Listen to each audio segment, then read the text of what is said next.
Hey, I know it's been like 900 years since I last made an appearance, but things have been hectic. Work, life, pandemic, sickness, everything, you know?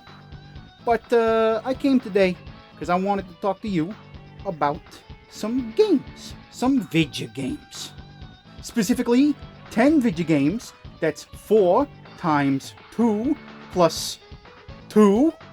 I did my math right that time, not 4 times 3, But just 10 games that I've played here on the channel that I figured, why not? Might as well let you know I had a good time with them.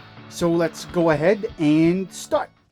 So the first game here on the list is the Bloodbornes. You know, I loved me some of that old Victorian style stuff with all the horror and the monsters and the blood, and it was great. I love me some bloody monsters, they're awesome. And I love being the bloody monster when I go around with my switch cane and I slap people with a cane and then it turns into a whip and it's a whip cane. It's delicious. It's wonderful. But the best thing about Bloodborne was all the twists and turns and the creepy atmosphere and the ambushes. And oh my god, the bosses.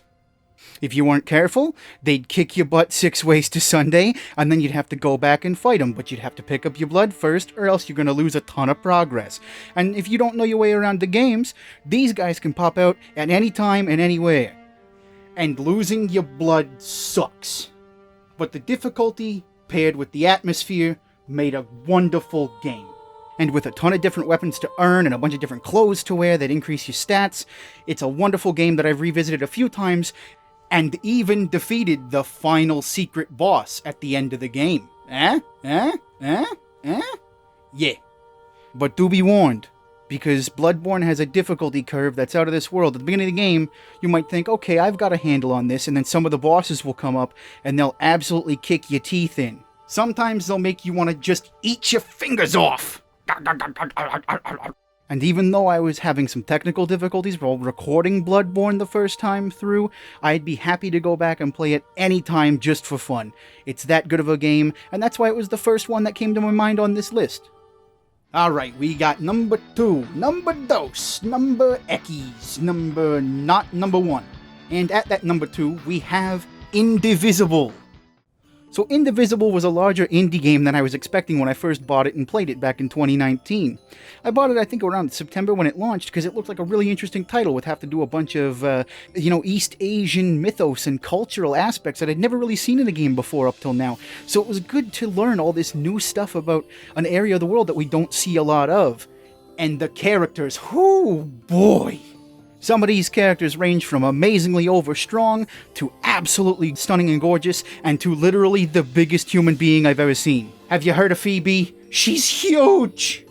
Combine that with a system that allows you to pick 3 of your favorite characters from the about 20 plus characters you can unlock in the game, and you can have a team that does basically whatever you want it to do. You want to have a team that's got lots and lots of healing? Yup, you can. You want to have a team that's got lots and lots of damage? You can! The game really does encourage you swapping up your party and playing around with different types of characters. And there's a character in here for everybody. Somebody's going to be in there that you'll find and love, and they'll be their absolute flagship character that you want to have in every single one of your parties. For me, that was the water healer, Thorani. Oh, such a beautiful woman. And currently this series sits on the longest series on my channel with well over 60 episodes.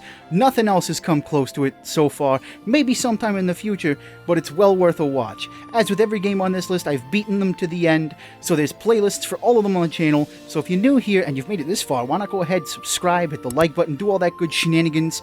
Support me, please! This takes a lot of work. Do you know how hot these lights are? They're so hot. They are so hot. So very hot. But don't worry, we're moving on right to number 3. Do you like Castlevania?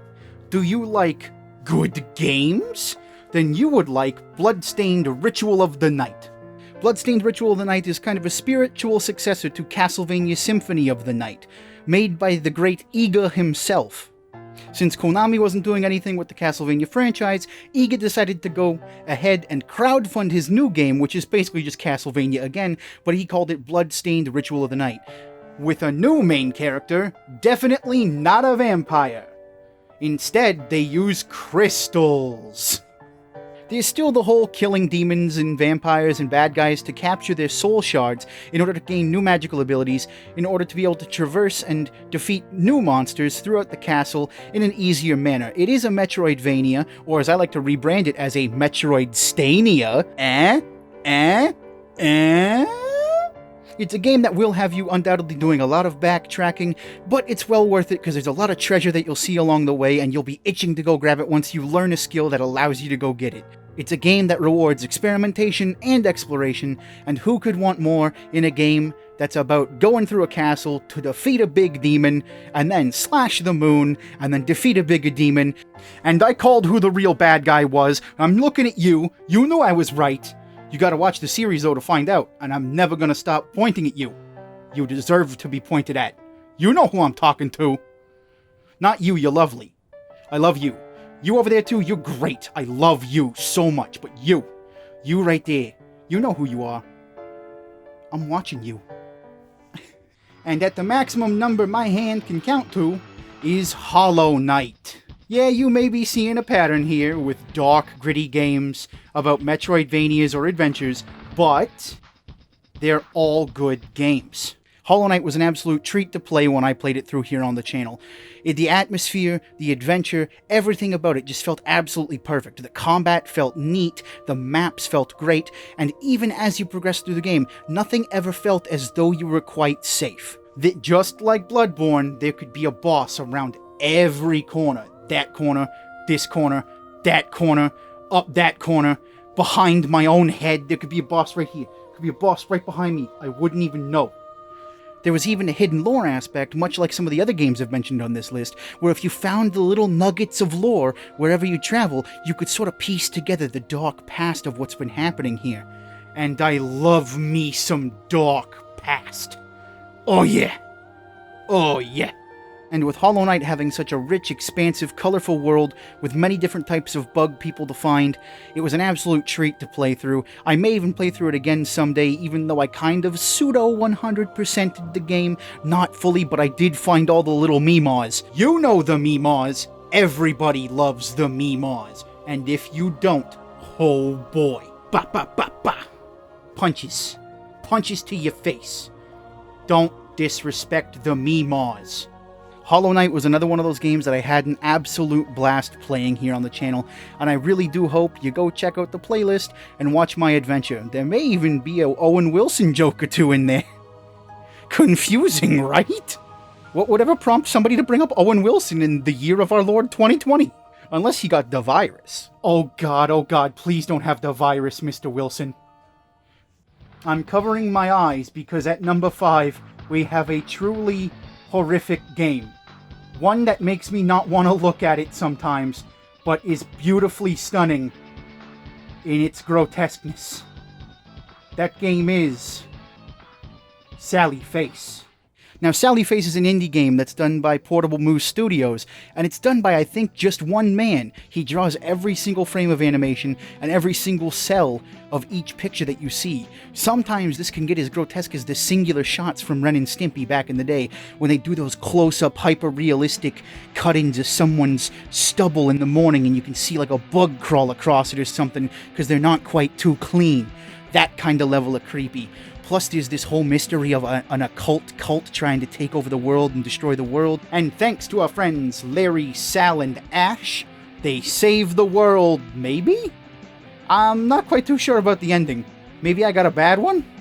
But there's one thing that's for sure. Good, bad, or neutral ending, this game is definitely one you should go buy and pick up because it's a darling indie game that deserves way more attention than it gets.